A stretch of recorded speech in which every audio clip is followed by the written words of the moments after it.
నీలోఫర్కి ఇట్లా ప్రతి hospital any specialization cancer Vikarabad TB hospital को वकाराबाद का हवा लाखों की दवा लाखों की दवा उताइए ना खाली हवा से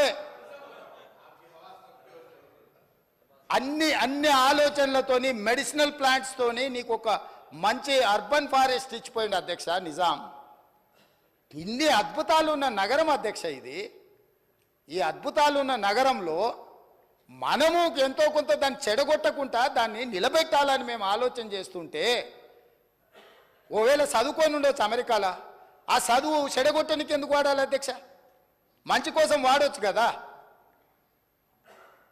ఇప్పుడు మనకు ఒకవేళ చదువు ఉంది అవగాహన ఉంది ఏదైనా ఉందా అనుకోండి అధ్యక్ష మీకు చిన్న మాట చెప్తా అధ్యక్ష మన అనుకోకుండా బట్టల షాప్ కొని ఏదో కొనుక్కుందామని అండర్వేర్ డ్రాయర్ తీపిస్తే వాడు మంచి ఇంగ్లీష్లో మాట్లాడుతుండు నేను అడిగినా ఇంత మంచి ఇంగ్లీష్ ఉండి అండర్వేర్ డ్రాయర్ అమ్మే పని ఏం చేస్తున్నావు అంటే నేను కూడా కేటీఆర్తో పోటీ వాడి మాట్లాడగలను సార్ మాటలు నాలెడ్జ్ కాదు లాంగ్వేజ్ నాలెడ్జ్ కాదు నాలెడ్జ్ వేరు లాంగ్వేజ్ వేరు లాంగ్వేజ్ ఈజ్ ఓన్లీ కమ్యూనికేషన్ కోసం ఉండేది అంటే నీలాకి ఇంగ్లీష్ వచ్చిన వాళ్ళు ఇక్కడ హోటల్లో ఫుడ్ ఆర్డర్ తీసుకున్నటోడు ఆడికి పోతే నీలాగానే ఇంగ్లీష్ మాట్లాడుతూ ఉంటాడు మేము ఎప్పుడైనా కొంచెం మంచి హోటల్కి పోతే వాడు వచ్చి మెనూ ఇచ్చేసి మంచి ఇంగ్లీష్లో మాట్లాడతాడు అధ్యక్ష సో దాని మాత్రాన మాత్రే అవుతాడా అవగాహన చెయ్యాలన్న ఉద్దేశము ప్రజల ఆమోదం ఉంటే నాయకులమవుతాం అధ్యక్ష ఆశపడితేనో ఎదురుగున్నోళ్ళను అవహేళన చేసినట్టు మాట్లాడితేనో కుదరదు అధ్యక్ష కాబట్టి ఈరోజు అంతెందుకు అధ్యక్ష నేను సూటిగా ఒక మాట ఈ వేదిక మీద నుంచి చంద్రశేఖరరావు గారిని రామారావు గారిని అడుగుతున్నా ఇప్పుడు గజ్వేల్కు మిషన్ భగీరథలు నీళ్ళు ఇచ్చిండని అన్నాడుగా అధ్యక్ష నేను ఇవాళ సవాల్ చేస్తున్న అధ్యక్ష శ్రీపాద ఎల్లంపల్లి నుంచి హైదరాబాద్కు తీసుకొస్తున్న మెయిన్ ట్రంక్ లైన్కు బొక్క కొట్టి కాంగ్రెస్ వేసిన ట్రంక్ లైన్ నుంచి గజ్వేల్కు తాగడానికి నీళ్ళు ఇచ్చిండు అధ్యక్ష ఇప్పుడు పోదంపా నేను చూపిస్తా నీ గజ్వేల్కి ఇచ్చిన నీళ్లు కూడా కాంగ్రెస్ పార్టీ వేసిన శ్రీపాద ఎల్లంపల్లి నుంచి హైదరాబాద్ నగరానికి తరలించిన గోదావరి జలాల నుంచి బొక్క కొట్టి తీసుకుపోయి ఆయన గొప్పలు చెప్తాడు అధ్యక్ష ఈ గొప్పలని ఎవడైతే అధ్యక్ష వాళ్ళ భజన చేసేటోళ్ళకో లేకపోతే వాళ్ళ బానిసలకో చెప్పాలి మాకేంది అధ్యక్ష చెప్పేది నేనేందంటే సచ్చినపావుని ఏముంది సంపనిక కొట్టని కానీ సచ్చినపావు అని నేను పట్టించుకుంటలేను కాకపోతే ఏమవుతుందంటే అబద్ధాలు అడ్డగోలుగా మాట్లాడి దాన్ని ఏదో నమ్మించాలనే ప్రయత్నం చేస్తున్నారు అధ్యక్ష అందుకే ఇవాళ దానం నాగేందర్ గారు మాట్లాడినారు అధ్యక్ష 30 ఏండ్ల నుంచి వారు ప్రజాప్రతినిధి నాకు తెలిసి మీకు కూడా తెలుసు ఈ నగరంలో ప్రతి సందు తెలిసినోడు నగరంలో ప్రతి సమస్య తెలిసినోడు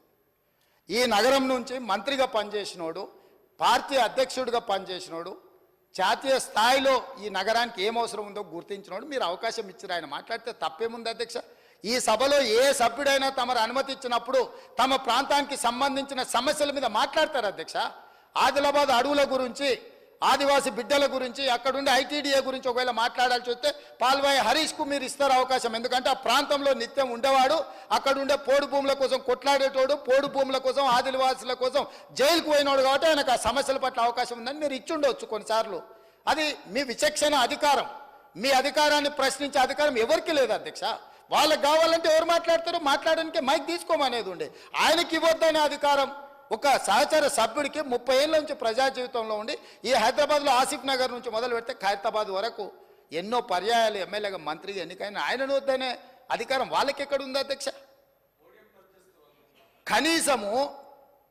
కనీస అవగాహన విచక్షణ అన్నీ కోల్పోయి ఎవ్వరు మాట్లాడొద్దు మాట్లాడినంతసేపు మైక్ మా దగ్గర ఉండాలి లేకపోతే మేము పోడియంలోకి వచ్చి అల్లరి చేస్తాం ఏం పద్ధతి అధ్యక్ష మేము కూడా ఓపికగా చూస్తున్నాం అధ్యక్ష నాకు కూడా తెలుసా అధ్యక్ష ఈ సభలో ఏం జరిగిందో కోమటిరెడ్డి వెంకటరెడ్డి గారు సంపత్ కుమార్ గారు సభ్యత్వాలు ఎట్లా రద్దయిపోయినా మీరు చూసారు కదా అధ్యక్ష ఆ పని చేయలేమా మీరు తమరు చేయరా ఏముంది అల్లరి చేస్తే ఒక 1/2 డజన్ మందిని రద్దు చేసినాం అనుకో అధ్యక్ష బుద్ధి వస్తుంది ఇంకోడు ఎవడాడికి రావాలంటే వెనక ముందు ఆలోచన చేస్తాడు అధ్యక్ష అందుకే ఈ బిల్లు వాస్తవంగా ఇతర కార్యక్రమాలు ఉన్నా ఇది చాలా ముఖ్యమైనది అక్బరుద్దీన్ ఓవైసీ గారు చాలా విషయాలు ప్రస్తావించారు ఇవన్నీ కూడా తెలంగాణ సమాజానికి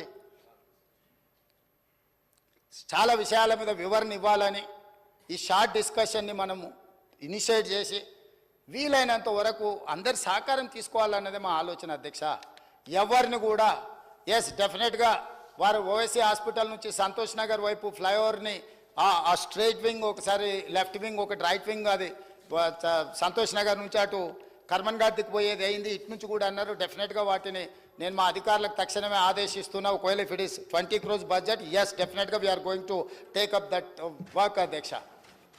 అదేవిధంగా ఈరోజు మెట్రో కూడా మేము రీడిఫైన్ చేసినాం అధ్యక్ష. వీటన్నిటిని దృష్టిలో పెట్టుకొని ఎక్కడ ఏదో నా మిరాలం చెరువు మీద అసదుద్దీన్ ఓవైసీ గారిని అన్నాడు, మిరాలం చెరువు నువ్వు దుర్గం చెరువు మీద సస్పెన్షన్ బ్రిడ్జ్ కట్టుకున్నావు, ఓల్డ్ సిటీలో కట్టలేదని. ఎస్ 2.6 kilometers మిరాలం చెరువు మీద సస్పెన్షన్ బ్రిడ్జ్, ప్రపంచంలో one of the best bridge suspension bridge మేము కట్టబోతున్నాం. దాని ప్రణాళికలు సిద్ధమైపోయినాయి. విత్ ఇన్ 30 daysలో మీకు ఆ ప్రాజెక్టు డీటెయిల్స్ అన్ని కూడా మీకు చూపిస్తాను అధ్యక్ష. అవి తీసుకెళ్ళి పివి నరసింహారావు ఫ్లైఓవర్ కనెక్ట్ చేస్తున్నాం అధ్యక్ష. బెంగళూరు హైవే నుంచి ఈ బ్రిడ్జ్ మొదలయ్యి పివి నరసింహారావు ఫ్లైఓవర్ వరకు అక్కడి వరకు ఆ సస్పెన్షన్ బ్రిడ్జ్ను ఆల్మోస్ట్ 2.6 kilometers రోడ్ వేయడానికి మేము ప్రణాళికలు సిద్ధం చేసినాం అధ్యక్ష.